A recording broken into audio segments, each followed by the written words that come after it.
April 28th. Happiness. Your whole ambition is to be like Jesus.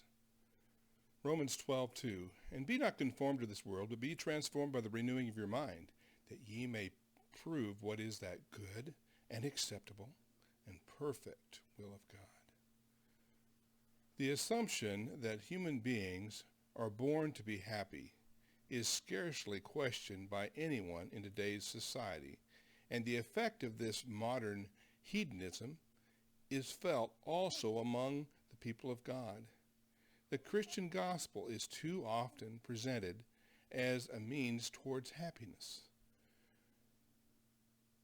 to peace of mind and security. There are even those who use the Bible to relax them, as if it were a drug. Simply the act of reading the New Testament through once with meditation will prove this wrong. There the emphasis is not upon happiness, but upon holiness. God is more concerned with the state of people's hearts than with the state of their feelings.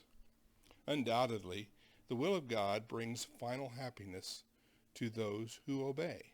But the most important matter is not how happy we are, but how holy. The childish clamor after happiness can become a real snare. One may easily deceive himself by cultivating a religious joy without a correspondingly righteous life. For those who take this whole thing seriously, I have a suggestion. Go to God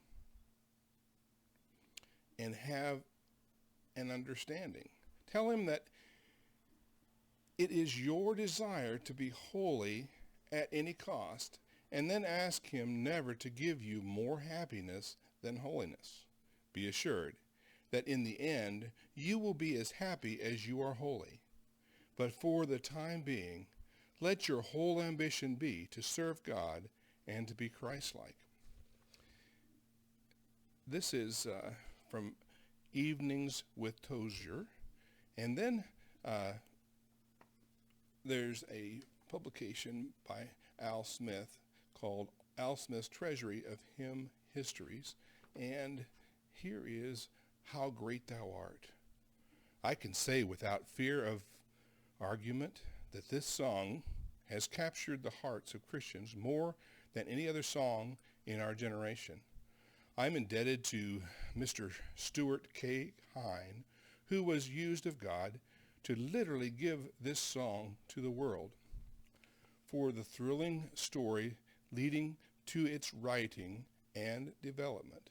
How Great Thou Art, in its original form, came from Sweden in 1885, almost 100 years ago. It was a poem written by Karl Boberg, a 26-year-old preacher, in the summer of 1885 under the title O Stor Gud, which is translated O Great God.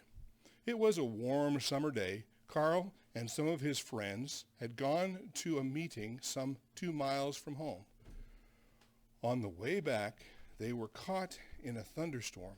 As the storm broke, the lightning flashed and the thunder rolled and the wind swept across the fields. And then, as quickly as it came, it was all over. The sun again came out, and with it appeared a rainbow. Then, as the rainbow disappeared, and the sun began to sink in the west, in the thrill of the evening, from a distance could be heard the song of the thrush and the church tower sounding the tolling of a bell, memorializing a funeral that had been held that afternoon.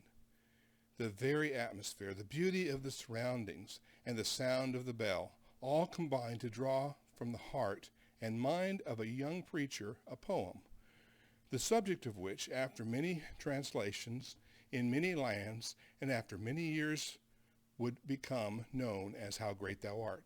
Each translation helped enrich the poem as each country added its own peculiar flavor. But it was the English missionary by the name of Stuart K. Hine, who worked in the western Ukraine and later in sub-Carpathian Russia, who gave us the inspiring original English words as we know them today. As one looks back, one can't help but see the hand of God sending Heine to the particular area in which he worked. For he later said, God put me amid unforgettable experiences in the Carpathian Mountains. These experiences, plus the grandeur and beauty of his surroundings, did much to flood Heine with the feeling of awe and wonder at so great a God.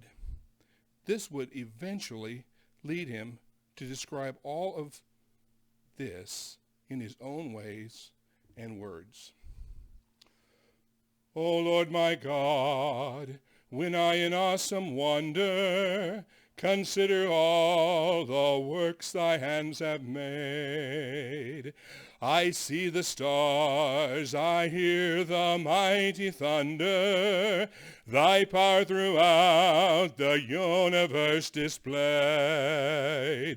Then sings my soul, my Savior God, to thee.